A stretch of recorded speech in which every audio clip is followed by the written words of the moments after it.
How's it going, guys? This is Zane, and today we're going to be talking about the John Collins trade from the Atlanta Hawks to the Utah Jazz. We're going to be looking at this from all sides, what it means for both teams, what it means for the players, and the league in general. So first of all, just to go over what the trade entailed, it was John Collins for Rudy Gay and a second-round pick. Starting with the Hawks, this trade is all about financial flexibility. John Collins is on a $78 million contract over the next 3 years. This year he's making $25.3 million. So they're getting rid of his contract, and in return they're getting back Rudy Gay, who's only on a $6.4 million contract this year that then expires. So the Hawks are getting rid of about $18 million with this deal. Even so, they'll still be over the salary cap, but they are now under the luxury tax, so they won't have to worry about paying that. And they just get more flexibility in the years to come. They don't have to worry about paying that huge contract. And they are creating a $25 million trade exception. Now, normally the trade exception would have been less than that, as there's only an $18 million difference between the two, but they're actually using the trade exception that they have from Justin Holiday to take in Rudy Gay in order to make this trade exception as big as possible, so that's how they're able to get that $25 million out of that. As far as on-court, however, this trade does make the Hawks worse. Just on paper, you're getting rid of John Collins, who, although the fit wasn't always there, and there's some questions on if he wanted to play there, his motivations, he is just a better player at this point in his career than Rudy Gay, who's a lot older and wasn't really even playing that much for the Jazz this past season, who were a rebuilding team. However, even with John Collins, the Hawks haven't really been that competitive for a while. They've made the playoffs, of course, most years, but they haven't really been considered a true contender, so I think it is worth it for them to get worse in order to get rid of this contract, give yourself more financial flexibility in order to bring in new players that could help you in the future, even if Rudy Gay can't do that right now. So going into the season, they probably will be worse, and like I said, they're already over the salary cap, so they can't make too many huge free agent signings unless they do some more deals to get off more money. Namely, Bogdanovich could go with his $18 million contract. But it's looking like to start the season, the Hawks will be a little bit worse on paper than last year, although that doesn't always translate to on-court. And they could opt to use that $25 million trade exception midway through this season to acquire a player that will make them better. Either way, even without that trade exception, they are now a lot more free to sign other free agents in the future, and more importantly, to retain the players they have. They have quite a few contracts coming up. DeJounte Murray is a big one that they'll have to re-sign or extend him, and they now have more flexibility to be able to do that. Overall, I'd give the Hawks C- on this trade. The positives are that they do get off of that big contract, they create that big trade exception, but the negatives, of course, they are going to be a little bit worse on paper.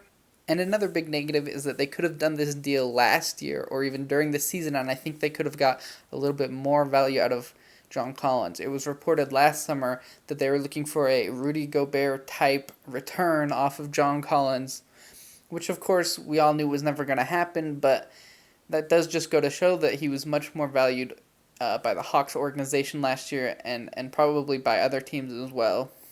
So now moving on to the Utah Jazz, like I said, they are sending out only $6 million in Rudy Gay and getting back $25 million, so they are taking on $18 million more dollars in salary. But that isn't as big of a deal for the Jazz. They have a lot of money left over, both this year and in the upcoming years. They're not looking for too many re-signings or extensions on their contract. They have Lauri Markkanen under contract for a long time. They have a lot of rookie contracts, Ochai Agbaji and Walker Kessler, plus the 3 rookies that they brought in this year. So they are more fit to pay this contract of John Collins. And so in turn, I think this is a really good trade for the Jazz. You're getting off Rudy Gay, who's older and doesn't play for you anymore, and just a second-round pick. And in return, you're getting John Collins, who's only 25 years old. He did have a bit of a down year this past year, especially with his shooting percentages.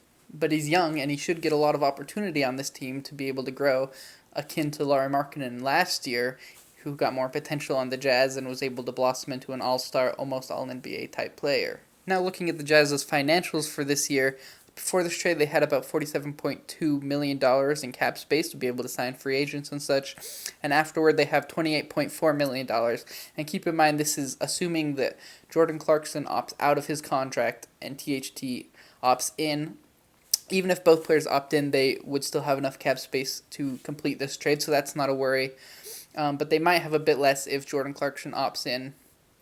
although that's not looking like it should be the case right now. So one criticism of this trade is that the Jazz are losing $18 million of cap space for this year that they could have used to bring in free agents to make offers. However, keep in mind that this is the Utah Jazz, a small market team and not a very lustrous location for players to go.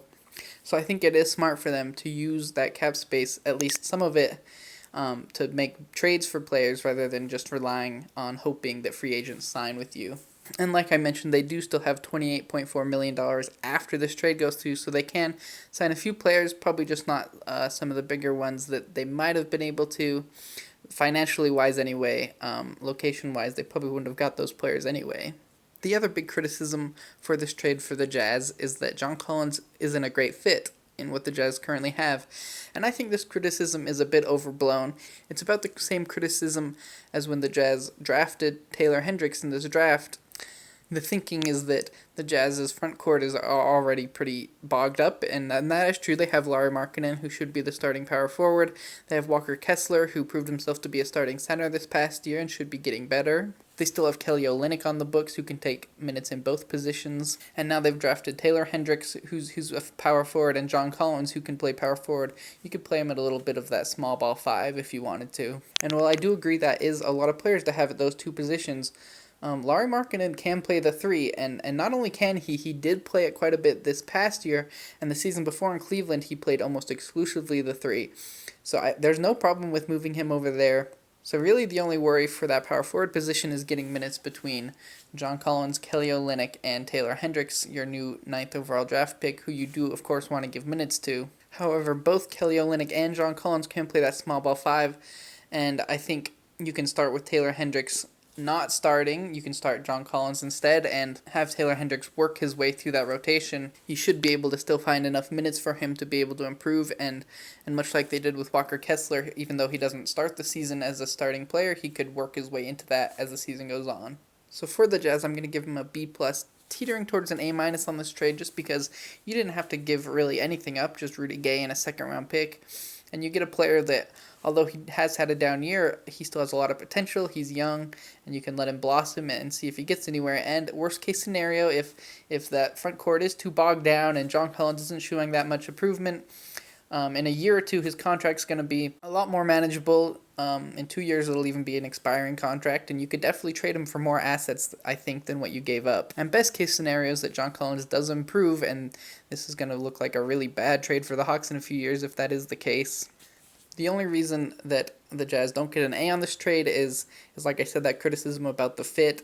Like I mentioned, I don't think it's that bad of a fit, but it also isn't the perfect fit. The Jazz's weakest position before and after this trade is the same, which is the point guard position. Going into the year, if this is the team that they'll have probably Colin Sexton starting at that point guard, maybe Talon Horton-Tucker if he decides to opt into his contract. But those are pretty much your only 2 point guards on the roster, and Colin Sexton really isn't a point guard.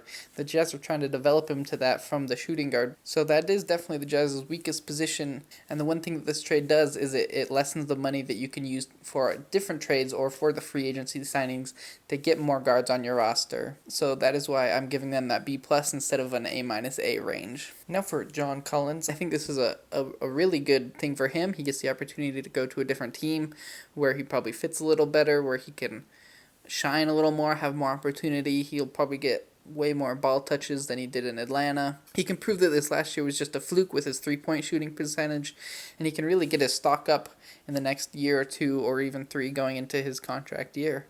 Now let's talk about the rest of the league and the impact that this trade could have on it. Like I mentioned, the Jazz are getting rid of about $18 million that they could have spent in this free agency. So for other free agents, that does just lessen the money that's out there, the offers you could get, especially for like restricted free agents like Austin Reeves. Like I mentioned, the Jazz are looking for guards right now.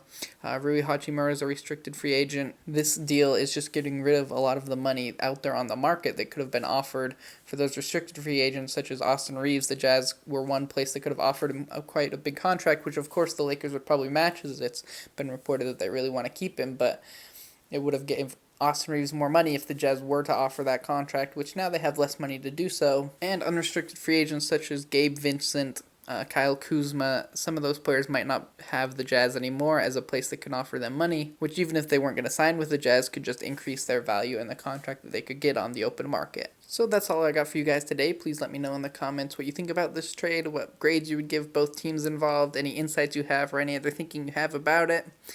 Please subscribe so you don't miss any future videos I come out with. I'm going to be making pretty consistent content during this off-season about any big trades or free agents that go down, as well as NBA news and just insights in general. So make sure you don't miss any of that, and thank you for watching.